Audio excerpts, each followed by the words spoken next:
आज आपण चमचमीत चण्याची भाजी केलेली आहे। पण भाजी बनवताना आपण वाटलेला मसाला वापरलेला नाहीये आणि टोमॅटोचाही वापर केलेला नाहीये, तरी सुद्धा भाजी खूप सुंदर झालेली आहे। सकाळच्या घाई गडबडीच्या वेळेस तुम्ही ही भाजी नक्कीच बनवू शकता, कारण ह्यामध्ये फारशी मेहनतही नाहीये, मसाला वाटून घ्यायची ही आवश्यकता नाहीये, तरी सुद्धा भाजी चविष्ट आणि दाटसर झालेली आहे। चला मग तर फारसा वेळ न घालवता भाजी बनवायला सुरुवात करूयात। पण त्या अगोदर अशाच नवनवीन रेसिपी पाहण्यासाठी चटकदार बाय मोहिनीला सबस्क्राइब करायचं आहे आणि बेल आयकॉनवर क्लिक करायचं आहे, म्हणजे नवनवीन व्हिडिओज हे तुमच्यापर्यंत पोहोचू शकतील।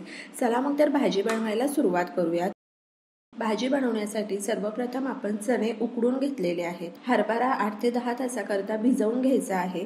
तो मी कुकरला लावलेला आहे आणि मध्यम आचेवर छान 8 ते 9 शिट्ट्या दिलेल्या आहे। हरभरा शिजायला थोडा वेळ लागतो, मौसूद शिजलेले चणेच भाजीमध्ये छान लागतात। मध्यम आचेवर 8 शिट्ट्या आपण दिलेल्या आहे। कुकर थंड झालेला आहे आणि तुम्हीही पाहू शकता चणे अगदी छान शिजलेले आहे। आपण या ठिकाणी वाटण वाटणार नाहीये, शिजलेले चणे अशा प्रकारे हाताने मॅश करून घ्यायचे आहे।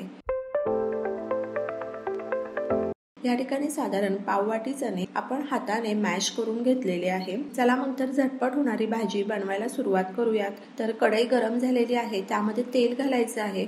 अगदी चिमूटभर मोहरी घालायची आहे। मोहरी छान तडतडू द्यायची आहे आणि चिमूटभर जिरे घालायचे आहे। खूप सारा कढीपत्ता घालूयात। अर्धा चमचा हिंग घालायचा आहे।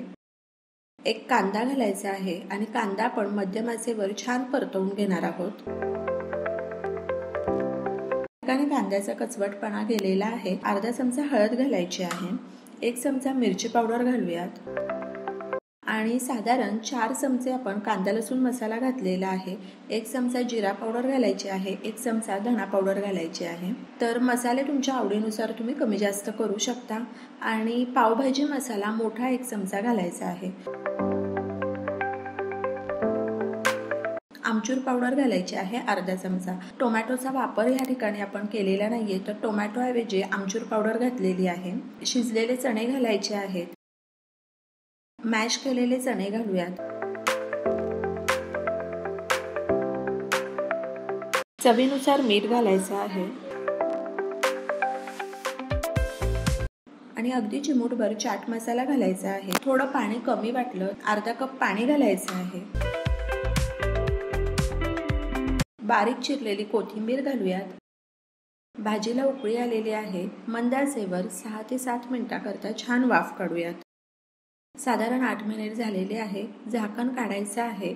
या ठिकाणी तुम्ही पाहू शकता किती सुंदर भाजी झालेली आहे। भाजीला कलरही खूप सुंदर आलेला आहे। अशा प्रकारे वाटण आणि टोमॅटो न घालता चण्याची भाजी आपली तयार आहे। अगदी झटपट भाजी तयार होते, तर तुम्हीही अशा प्रकारे भाजी करून पहा आणि मला सांगा कशी वाटली ते। अशाच नवनवीन रेसिपी पाहण्यासाठी चटकदार बाय मोहिनीला सबस्क्राइब करायचं आहे आणि बेल आयकॉनवर क्लिक करायचं आहे, म्हणजे नवनवीन व्हिडिओज हे तुमच्यापर्यंत पोहोचू शकतील आणि वेळात वेळ काढून तुम्ही माझी ही रेसिपी पाहिली तर त्यासाठी तुमचे खूप खूप खूप धन्यवाद। पुन्हा भेटूया अशाच एका नवीन रेसिपी बरोबर।